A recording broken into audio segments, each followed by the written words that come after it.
ಸೌರಭ ಕಾರ್ಯಕ್ರಮಕ್ಕೆ ಆತ್ಮೀಯವಾದಂಥ ಸ್ವಾಗತ. ಇಂದಿನ ಸಂಚಿಕೆಯಲ್ಲಿ ಕರ್ನಾಟಕ ಪತ್ರಿಕಾ ಸಾಹಿತ್ಯದಲ್ಲಿ ಅಭೂತಪೂರ್ವವಾದಂಥ ಸಾಧನೆ ಮಾಡಿದಂತಹ ಮತ್ತು ನಮ್ಮ ಚಿತ್ರದುರ್ಗ ಜಿಲ್ಲೆಯವರೇ ಆದಂಥ BV ವೈಕುಂಠರಾಜ್ರವರ ಬದುಕು ಮತ್ತು ಬರಹ ಕುರಿತಂತಹ ಕೆಲವು ವಿಚಾರಗಳನ್ನು ನಿಮ್ಮೊಂದಿಗೆ ಹಂಚಿಕೊಳ್ಳಲಿದ್ದೇನೆ.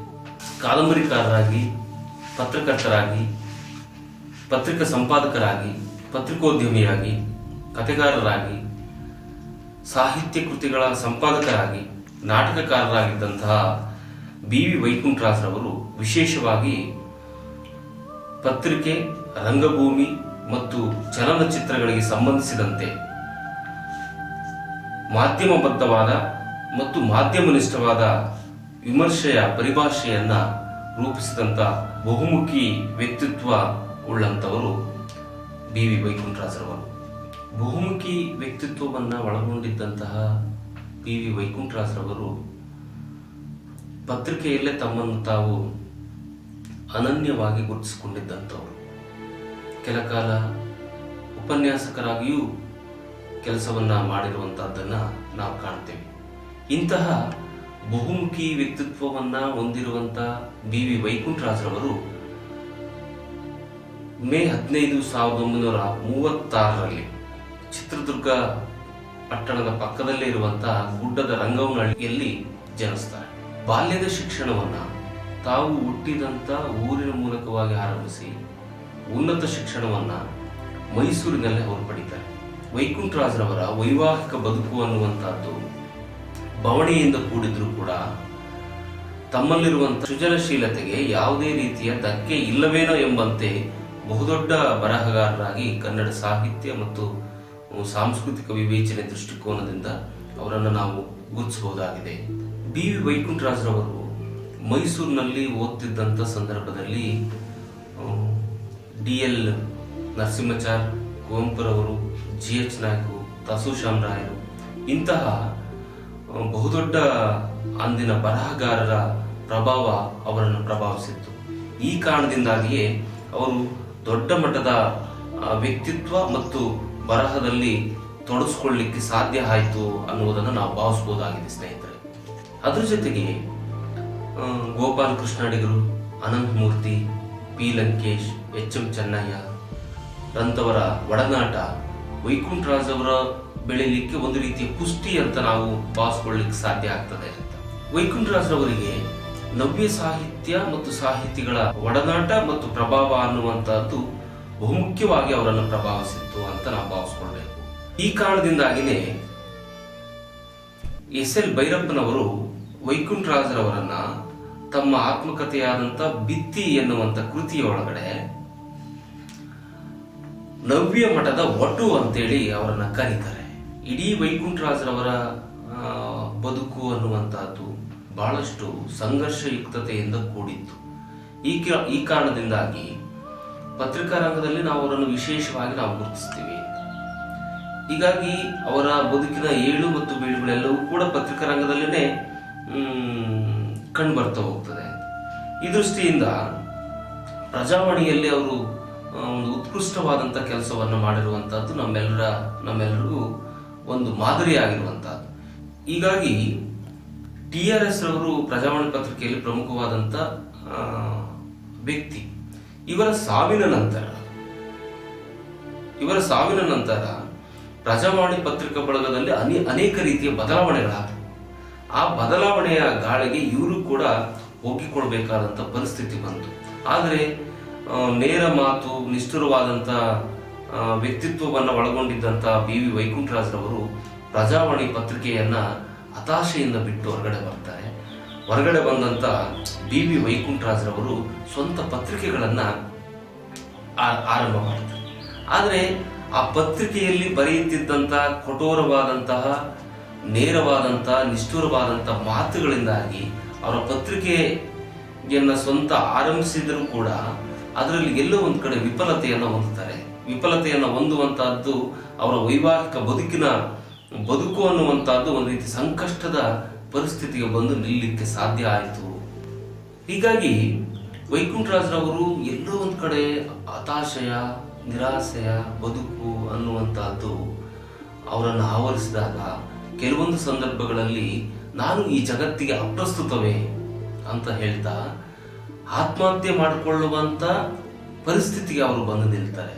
ಇದು ಆದರೆ ಅವರಲ್ಲಿದ್ದಂಥ ಗಟ್ಟಿಯಾದಂಥ ಮನಸ್ಸು ಮತ್ತೆ ವ್ಯಕ್ತಿತ್ವವನ್ನ ಗತಿತಾರ್ಕಿಕವಾಗಿ ವಿಮರ್ಶೆ ಒಳಪಡಿಸಿಕೊಳ್ಳುವಂತ ಒಂದು ತನ ಅನ್ನುವಂಥದ್ದು ಅವರು ಆತ್ಮಹತ್ಯೆಗೆ ಶರಣಾಗಲಿಕ್ಕೆ ಸಾಧ್ಯವಾಗದೆ ಹೋಯಿತು ಅನ್ನುವಂಥದ್ದನ್ನು ನಾವು ಗಮನಿಸ್ಬೋದು. ಬಿ.ವಿ. ವೈಕುಂಠರಾಜರವರು ಅವರ ಬದುಕಿನ ಅಂತ್ಯದವರೆಗೂ ಅವರನ್ನು ಹಿಂಬಾಲಿಸಿದ್ದು ಅಂದರೆ ಸಿಗರೇಟ್ ಅನ್ನು ಸೇದುವಂಥ ಒಂದು ದುಶ್ಚಟ. ಅವರ ಒತ್ತಡಗಳು, ಅವರ ಬದುಕಿನ ಒತ್ತಡಗಳು ಅವರನ್ನು ಆ ಮಟ್ಟಕ್ಕೆ ತಂದು ನಿಲ್ಲಿಸುತ್ತೇನೋ ಗೊತ್ತಿಲ್ಲ. ಆದರೆ ಈ ಕಾರಣದಿಂದಾಗಿ ಅವರಿಗೆ ಆರೋಗ್ಯದಲ್ಲಿ ಹಲವಾರು ಸಂದರ್ಭಗಳಲ್ಲಿ ವ್ಯತ್ಯಯ ಆಗ್ತದೆ. ಒಂದು ಬಾರಿ ಅವರನ್ನ ಆರೋಗ್ಯ ಸಮಸ್ಯೆ ಅನ್ನುವಂಥದ್ದು ವ್ಯತ್ಯಯ ಆದಾಗ ಬೆಂಗಳೂರಿನ ಮಲ್ಲಿಗೆ ಆಸ್ಪತ್ರೆಯಲ್ಲಿ ಸೇರಿಸಿದಾಗ ಆ ಆಸ್ಪತ್ರೆಯಲ್ಲಿ ಗುಣಮುಖರಾಗಿ ಹೊರ ಬರುವಂತ ಸಂದರ್ಭದಲ್ಲಿ ಆಸ್ಪತ್ರೆಯ ವೆಚ್ಚವನ್ನ ಭರಿಸ್ಲಿಕ್ಕೆ ಸಾಧ್ಯ ಆಗೋದಿಲ್ಲ. ಆಸ್ಪತ್ರೆಯ ವೆಚ್ಚವನ್ನ ಭರಿಸ್ಲಿಕ್ಕೆ ಸಾಧ್ಯ ಆಗೋದಿಲ್ಲ. ಆದ್ರೆ ಕೆಲವು ಸ್ನೇಹಿತರು ಮತ್ತು ಒಡನಾಡಿಗಳು ಆ ಒಂದು ವೆಚ್ಚವನ್ನ ಭರಿಸಿ ಮತ್ತೆ ಅವರು ಗುಣಮುಖರಾಗಿ ಹೊರಗೆ ಬರ್ತಾರೆ. ಇಂಥ ಒಂದು ಹಂತಕ್ಕೆ ಬಂದು ನಿಂತಿತ್ತು ಅವ್ರ ಬದುಕು ಅನ್ನುವಂಥದ್ದು.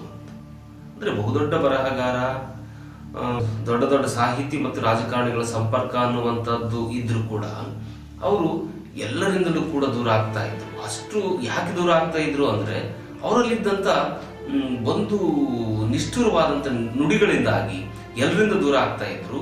ಹಾಗಾಗಿ ಒಂದು ರೀತಿ ವೈವಾಹಿಕ ಬದುಕಿನ ಒಳಗಡೆ ಅಂದ್ರೆ ಅವರ ಒಂದು ಬದುಕಿನ ಒಳಗಡೆ ಬೇರೆಯವರ ಸಹಾಯವನ್ನ ಕೇಳುವಂತ ಪರಿಸ್ಥಿತಿ ಅವ್ರಿಗಿರ್ಲಿಲ್ಲ.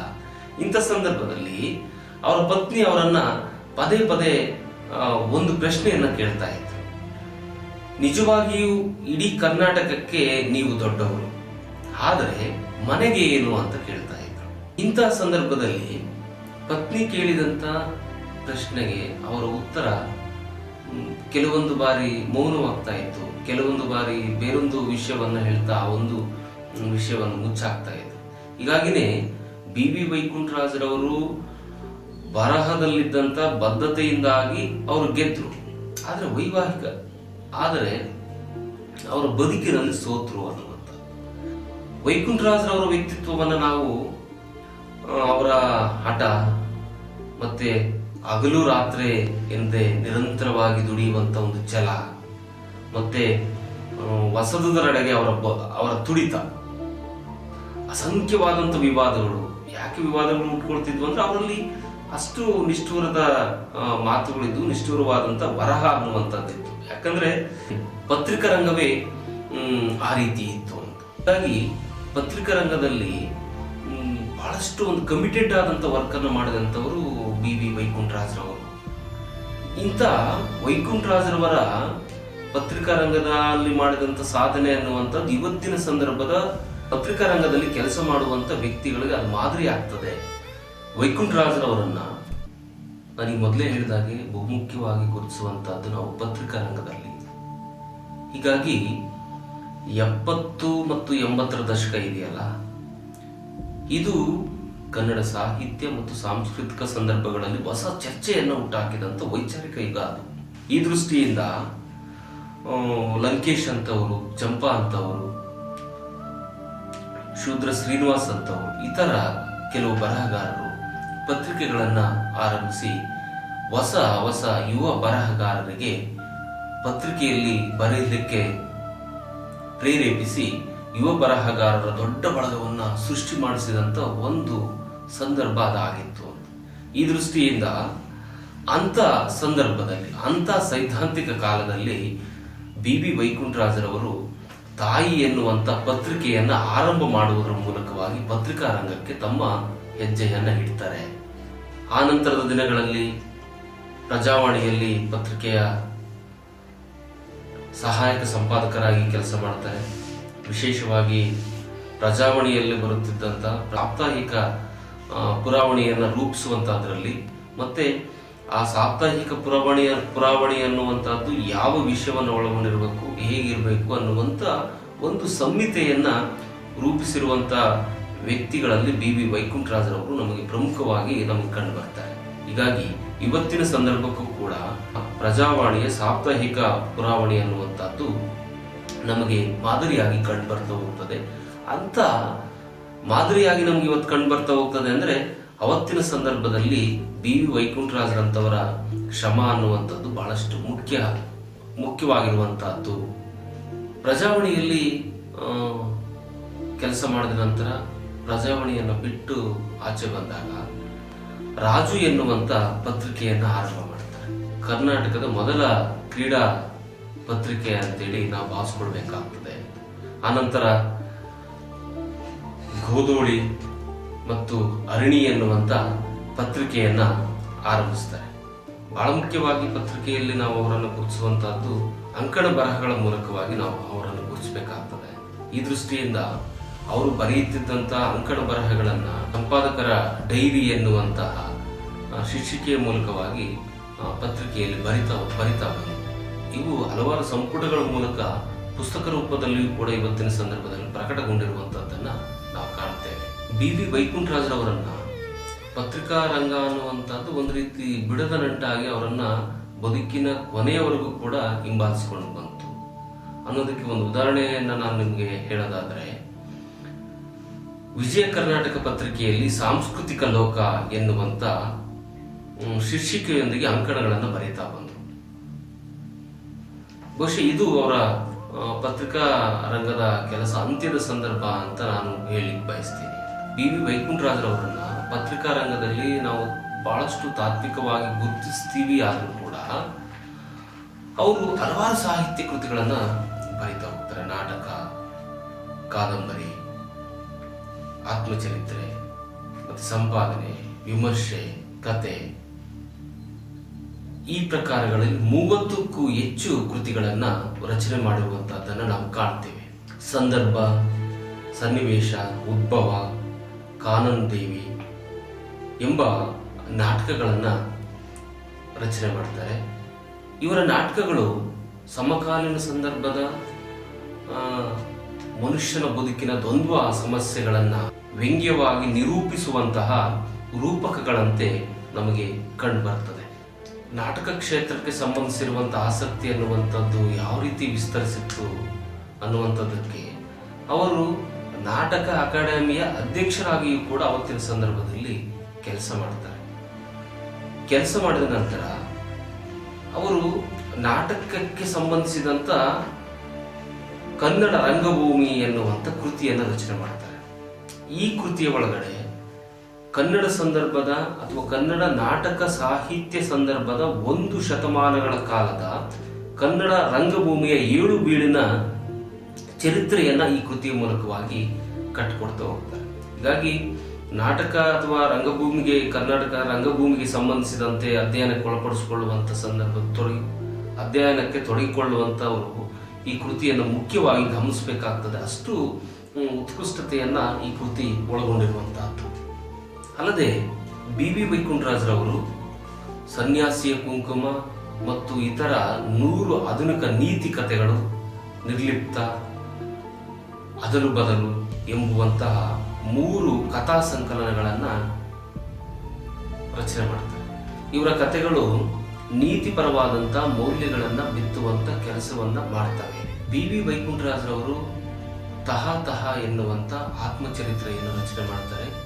ಈ ಆತ್ಮಚರಿತ್ರೆಯ ಒಳಗಡೆ ಅವರ ಬದುಕಿನ ಸಿಹಿ ಮತ್ತು ಕಹಿ ಅನುಭವದ ಸಂವೇದನೆಯ ನೆಲೆಗಳನ್ನ ಪ್ರತಿಪಾದಿಸ್ತಾ ಬರ್ತಾರೆ. ಹಾಗಾಗಿ ಬದುಕಿನ ಕಡುಕಷ್ಟಗಳನ್ನ ನಾವು ತಿಳಿದುಕೊಳ್ಬೇಕು. ಮತ್ತೆ ಪತ್ರಿಕಾ ರಂಗದಲ್ಲಿ ಕೆಲಸ ಮಾಡುವಂತವರು ಅಥವಾ ಒಬ್ಬ ಬರಹಗಾರನಾಗಿದ್ದಂಥವನ ಬದುಕು ಅನ್ನುವಂಥದ್ದು ಎಷ್ಟು ಒಂದು ಚಾಲೆಂಜಬಲ್ ಆಗಿರ್ತದೆ ಅನ್ನುವಂಥದ್ದನ್ನ ನಾವು ಈ ಒಂದು ತಹ ಎನ್ನುವಂಥ ಆತ್ಮ ಚರಿತ್ರೆ ಒಳಗಡೆ ನಾವು ತಿಳಿದುಕೊಳ್ಳೋದಕ್ಕೆ ಬಹಳ ಮುಖ್ಯವಾದಂತಹ ಆಕಾರವಾಗಿ ನಮಗೆ ಕಂಡು ಬರ್ತದೆ.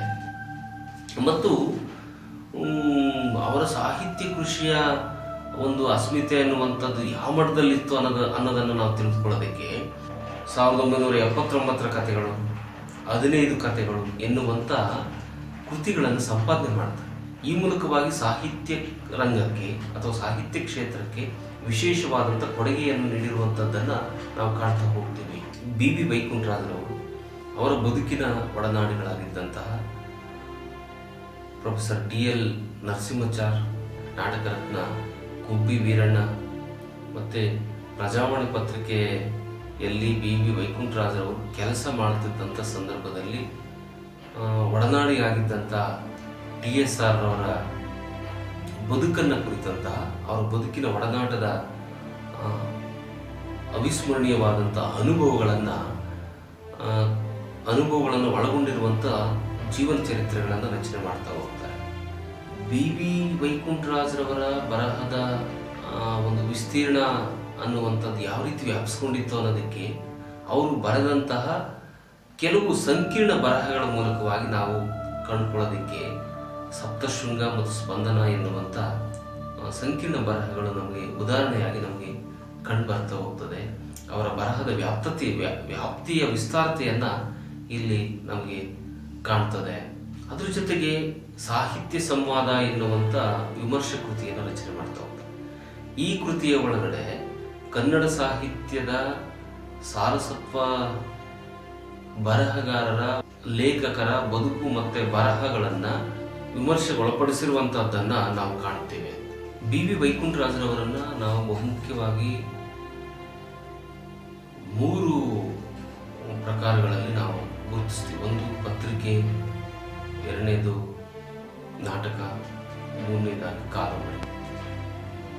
ಈ ಕಾದಂಬರಿಗಳ ಮೂಲಕವಾಗಿ ಕನ್ನಡ ಸಾಹಿತ್ಯದಲ್ಲಿ ತಮ್ಮದೇ ಆದಂಥ ಒಂದು ಬರಹದ ಸಂಹಿತೆಯನ್ನು ಕಾದಂಬರಿ ಲೋಕದಲ್ಲಿ ಮೂಡಿಸಿದಂಥವು.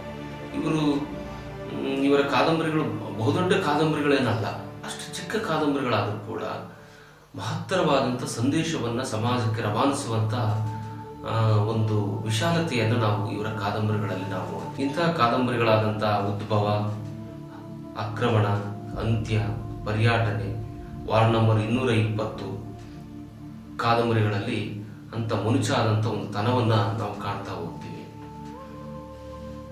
ಇದರ ಜೊತೆಗೆ ಬಿ ವೈಕುಂಠರಾಜರವರ ಕಾದಂಬರಿಗಳು ನಮ್ಮ ಜೊತೆಗೆ ಬಹಳಷ್ಟು ಅವಿಸ್ಮರಣೀಯವಾಗಿ ಉಳಿಯುವಂಥ ಕಾದಂಬರಿಗಳಂದರೆ ಆಕ್ರಮಣ ಮತ್ತು ಉದ್ಭವ ಕಾದಂಬರಿಗಳು. ಇವು ಚಲನಚಿತ್ರಗಳಾಗಿ ರೂಪಿತವಾಗಿರುವಂಥದ್ದನ್ನು ನಾವು ಕಾಣ್ತೀವಿ. ಉದ್ಭವ ಕಾದಂಬರಿಯನ್ನು ಕೂಡಲ ರಾಮಕೃಷ್ಣರವರು ನಿರ್ದೇಶನಕ್ಕೊಳಪಡಿಸಿ ಚಲನಚಿತ್ರವಾಗಿ ರೂಪಿಸಿರುವಂಥದ್ದನ್ನು ನಾವು ಕಾಣ್ತೀವಿ. ಆಕ್ರಮಣ ಕಾದಂಬರಿಯನ್ನು ಗಿರೀಶ್ ಕಾಸರವಳ್ಳಿಯವರು ನಿರ್ದೇಶನಕ್ಕೊಳಪಡಿಸಿ ಚಲನಚಿತ್ರವಾಗಿ ರೂಪಿಸಿರುವಂಥದ್ದನ್ನು ನಾವು ಕಾಣ್ತೀವಿ. ಅದಲ್ಲದೆ ಉದ್ಭವ ಎನ್ನುವಂಥ ಕಾದಂಬರಿ ಹಲವಾರು ವಿಶ್ವವಿದ್ಯಾನಿಲಯಗಳಿಗೆ ಪಠ್ಯವಾಗಿರುವಂಥದ್ದನ್ನು ಕೂಡ ನಾವು ಕಾಣ್ತಾ ಹೋಗ್ತೀವಿ. ವೈಕುಂಠರಾಜರವರ ಕಾದಂಬರಿಗಳು ತೀವ್ರವಾದಂಥ ಕುತೂಹಲದಿಂದ ನಮ್ಮನ್ನು ಓದಿಸ್ಕೊಳ್ತಾ ಹೋಗ್ತದೆ. ಮತ್ತೆ ಆಪ್ತತೆ ಅನ್ನುವಂಥದ್ದು ಓದುಗ ಮತ್ತು ಕಾದಂಬರಿ ಜೊತೆಗೆ ಸಂಬಂಧಗಳನ್ನು ಅಥವಾ ಸಂವಹನಗಳನ್ನು ಏರ್ಪಡಿಸ್ತಾ ಹೋಗ್ತದೆ. ಅಂಥದಕ್ಕೆ ಉದಾಹರಣೆಯಾಗಿ ಅವರ ಅಂತ್ಯ, ಆಕ್ರಮಣ ಕಾದಂಬರಿಗಳ ವಸ್ತು ವಾಸ್ತವಿಕ ನೆಲೆಯಲ್ಲಿ ವ್ಯಕ್ತಿಗತ ಬದುಕಿನಲ್ಲಿ ಒಂದಲ್ಲ ಒಂದು ರೀತಿಯಲ್ಲಿ ಮಾನವ ಬದುಕಿನ ಅನುಭವದ ಸಂಕೀರ್ಣತೆಯನ್ನು ಅವನ ಬದುಕಿನ ಅನುಭವಗಳಿಗೆ ಹತ್ತಿರವಾಗಿ ಬಂದು ನಿಲ್ತದೆ. ಬಿ ವೈಕುಂಠರಾಜರವರ ಬಹಳ ಮುಖ್ಯವಾದಂಥ ಕಾದಂಬರಿ ಅಂತಂದರೆ ಅದು ಉದ್ಭವ ಕಾದಂಬರಿ. ಇಂಥ ಕಾದಂಬರಿಯನ್ನು ನಾವು ಈ ಸಂದರ್ಭದಲ್ಲಿ ವಿವೇಚನೆಗೊಳಪಡಿಸ್ಕೊಳ್ಳೋದಾದರೆ, ಈ ಕಾದಂಬರಿ ವಸ್ತು ಸಾಮಾಜಿಕ ಬದುಕಿನ ತಲ್ಲಣಗಳನ್ನು ಗರ್ಭೀಕರಿಸಿಕೊಂಡು ಉದ್ಭವಿಸಿರುವಂಥದ್ದು. ಇಲ್ಲಿ ರಸ್ತೆ ಕಥಾವಸ್ತುವಿನ ಕೇಂದ್ರ ಬಿಂದು. ಈ ಕಾದಂಬರಿಯಲ್ಲಿ ರಸ್ತೆ ಜನಸಮುದಾಯಗಳ ಜೊತೆಗೆ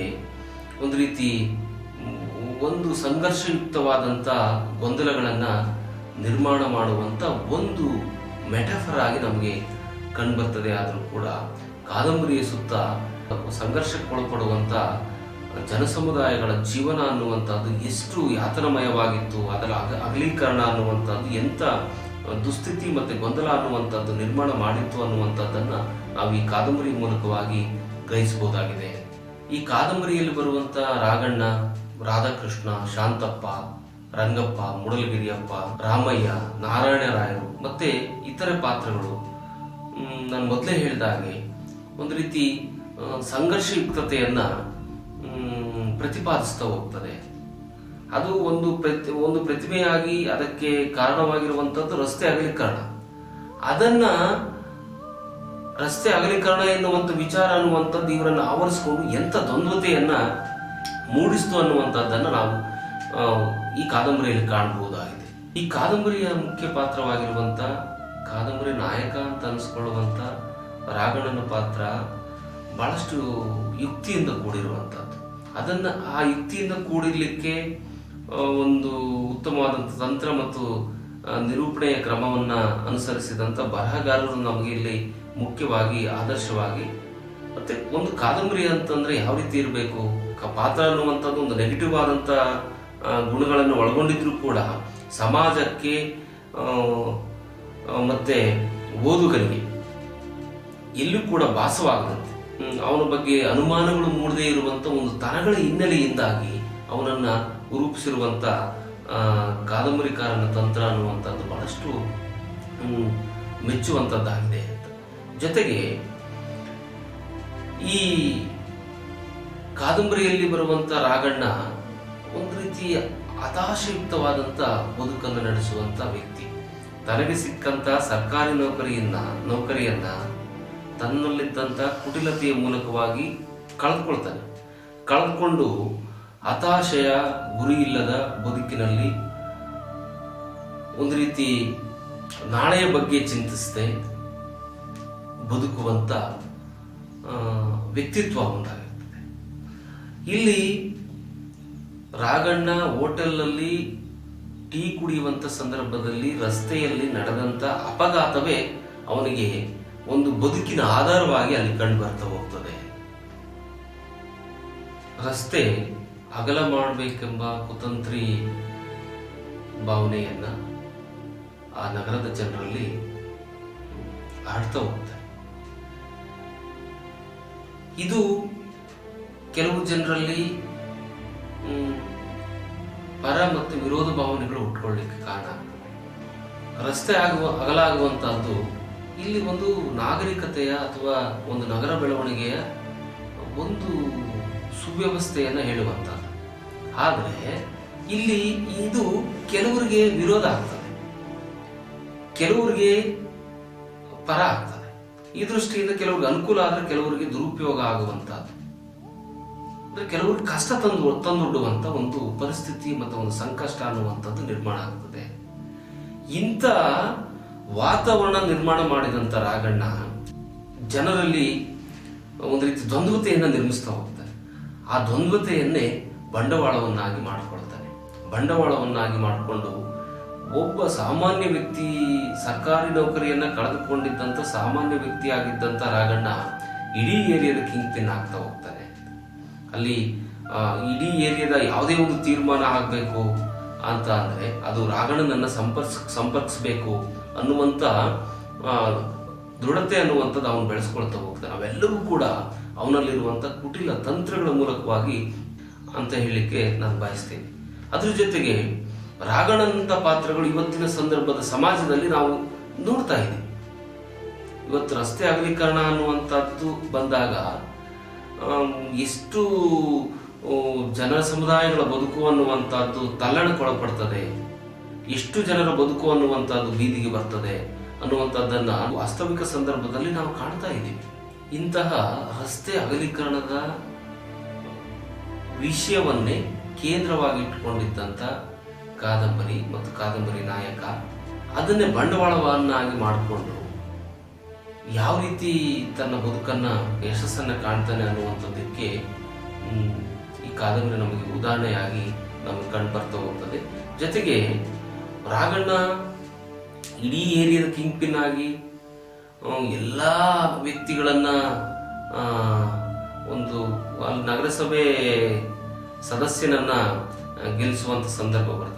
ರಸ್ತೆ ವಿಚಾರವಾಗಿನೇ ರಾಜಕೀಯವಾಗಿಯೂ ಕೂಡ ಎಷ್ಟೆಲ್ಲ ತಲ್ಲಣಕ್ಕೆ ಒಳಪಡ್ತದೆ ಅನ್ನುವಂಥದ್ದು ನಮಗೆ ಈ ಕಾದಂಬರಿಯಲ್ಲಿ ಬರುವಂತ ವಸ್ತು ನಮಗೆ ಕಾರಣ ಆಗ್ತದೆ. ಮತ್ತೆ ಒಂದು ಸಾಂಸ್ಕೃತಿಕವಾದಂಥ ವಿಚಾರಗಳಲ್ಲಿ ಅಲ್ಲಿ ರಾಜಕೀಯ ಅಲ್ಲ, ಒಂದು ಸಮಾಜ ಅಲ್ಲ, ಒಂದು ಧಾರ್ಮಿಕ ಅಲ್ಲ, ಎಲ್ಲ ವಿಚಾರಗಳನ್ನು ಒಂದು ಸಾಂಸ್ಕೃತಿಕವಾಗಿ ಚರ್ಚೆಗೊಳಪಡಿಸುವಂಥ, ಸೂಕ್ಷ್ಮವಾಗಿ ಅವನ್ನು ವಿಳಂಬಿಸುವಂಥ ಒಂದು ತನ ಈ ಕಾದಂಬರಿಯಲ್ಲಿ ನಾವು ಕಾಣ್ಬೋದಾಗಿದೆ. ಅಂದರೆ ಮೌಢ್ಯ ಅನ್ನುವಂಥದ್ದು, ಮೌಢ್ಯದ ಮೂಲಕವಾಗಿ ಜನರನ್ನು ನಾವು ಯಾವ ರೀತಿ ಮೋಸಕ್ಕೊಳಪಡಿಸ್ಬೋದು, ಅದರಿಂದಾಗಿ ಎಷ್ಟೆಲ್ಲ ತಲ್ಲಣಗಳನ್ನು ರೂಪಿಸ್ಬೋದು ಸಮಾಜದ ಒಳಗಡೆ, ಮತ್ತು ರಾಜಕೀಯವಾಗಿ ಯಾವ ರೀತಿ ಬದಲಾವಣೆಗಳನ್ನು ನಾವು ಅದರಲ್ಲಿ ಕಾಣ್ಬೋದು ಅನ್ನುವಂಥದ್ದನ್ನು ಈ ಕಾದಂಬರಿಯಲ್ಲಿ ನಾವು ಕಾಣ್ಬೋದಾಗಿದೆ ಸ್ನೇಹಿತರೆ. ಹೀಗಾಗಿ ರಾಘಣ್ಣನನ್ನ ವೈಚಾರಿಕವಾಗಿ ಪ್ರಶ್ನಿಸುವಂಥ ಕೆಲವು ವೈಚಾರಿಕ ಯುವ ಪಡೆ ಅವನ ಹತ್ರ ಬರ್ತದೆ. ಆದರೆ ಅದು ಯಾವುದನ್ನು ಕೂಡ ಲೆಕ್ಕಿಸದೆ ಅವರನ್ನು ಕೂಡ ಒಂದು ಮೌಢ್ಯವಂತ ಜನರೆಂಬ ಅಸ್ತ್ರವನ್ನು ಬಳಸ್ಕೊಂಡು ಅವರನ್ನು ಕೂಡ ಹಿಮ್ಮೆಟ್ಟುವಂಥ ಒಂದು ತಂತ್ರ ಇದೆಯಲ್ಲ, ಇದು ಸಮಾಜದಲ್ಲಿರುವಂಥ ಕುತಂತ್ರಗಳು ಒಂದು ವೈಚಾರಿಕ ಚಿಂತನೆಗಳನ್ನು ಕೂಡ ಯಾವ ರೀತಿ ಮಟ್ಟ ಹಾಕ್ತದೆ, ಯಾವ ರೀತಿ ಅದನ್ನು ಗಮನಕ್ಕೆ ಒಳಪಡಿಸ್ತದೆ ಅನ್ನುವಂಥ ಒಂದು ಸಂದರ್ಭವಾಗಿ ಕಾದಂಬರಿಯಲ್ಲಿ ನಮಗೆ ಕಂಡು ಬರ್ತಾ ಹೋಗ್ತದೆ.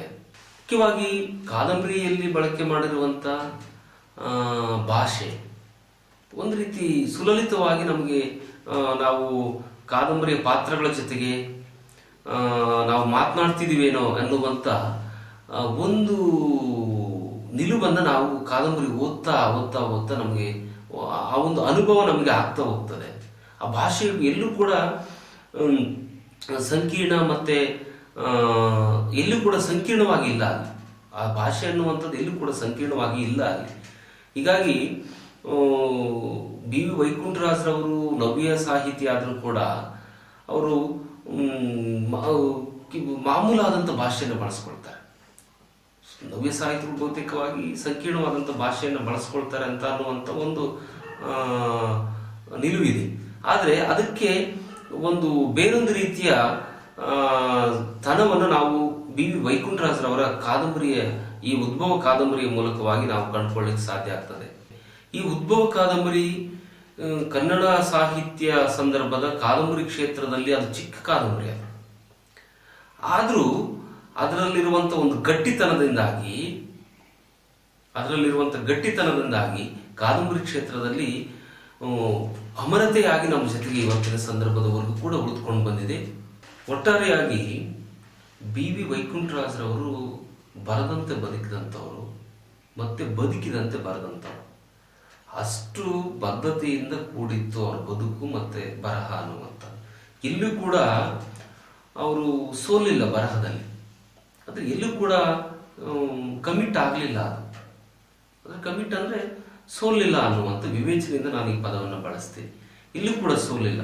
ಅವರು ಬದುಕಿನ ಕೆಲವು ಸಂದರ್ಭಗಳಲ್ಲಿ ವೈಯಕ್ತಿಕ ಬದುಕಲ್ಲಿ ಅವರು ಸೋತ್ರ ವಿನಃ, ಅಂದರೆ ಸೋತ್ರ ಅಂದರೆ ಬಹಳಷ್ಟು ಹಣ ಸಂಪಾದನೆ ಮಾಡಲಿಲ್ಲ, ಇನ್ನೊಂದೇನೋ ಮಾಡಲಿಲ್ಲ.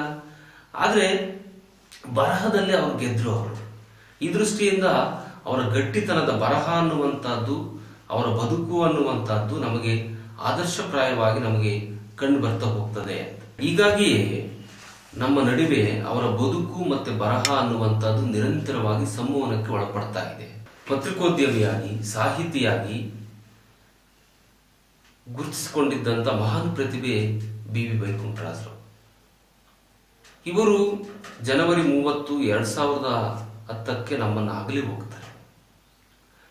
ಇವರು ನಮ್ಮನ್ನು ಅಗಲಿ ಜನವರಿ 30, 2020 10 ವರ್ಷಗಳಾಗಿ, ದಶಕನೇ ಕಳೆದೋಗಿದೆ. ಅವರು ಸಾವನ್ನಪ್ಪಿ ನಮ್ಮಿಂದ ದೂರ ಆದರೂ ಕೂಡ ಅವರು ನಮಗೆ ಸ್ಮರಣೀಯವಾಗಿರುವಂಥವು. ಹೀಗಾಗಿ ಚಿತ್ರದುರ್ಗ ಜಿಲ್ಲೆಯ ಆಸ್ತಿಯಾಗಿದ್ದಂತಹ ಇವರು ಇಂದಿನ ಯುವ ಪೀಳಿಗೆಗೆ ಮಾದರಿಯಾಗಿರುವಂಥವರು. ಇಂದಿನ ಯುವ ಬರಹಗಾರರು, ಪತ್ರಿಕಾ ರಂಗದಲ್ಲಿ ಕೆಲಸ ಮಾಡುವಂಥವರಿಗೆ ಮಾದರಿಯಾಗಿದ್ದಂಥವ್ರು ಇವರ ಬದುಕು ಮತ್ತು ಬರಹ. ಈ ದೃಷ್ಟಿಯಿಂದ ಇಂದಿನ ಯುವ ಪೀಳಿಗೆ ಇವರ ಬದುಕು ಮತ್ತು ಬರಹವನ್ನು ಅಧ್ಯಯನಕ್ಕೆ ಒಳಪಡಿಸ್ಕೊಳ್ಬೇಕಾಗಿದೆ. ಇವರ ಬದುಕಿನ ಮೌಲ್ಯಗಳನ್ನು ಬದುಕಲ್ಲಿ ಅಳವಡಿಸ್ಕೊಳ್ಬೇಕಾಗಿದೆ ಅನ್ನುವಂಥದ್ದನ್ನು ನಾನು ಈ ಸಂದರ್ಭದಲ್ಲಿ ಹೇಳಿಕ್ಕೆ ಬಯಸ್ತೀನಿ. ನಮಸ್ಕಾರ.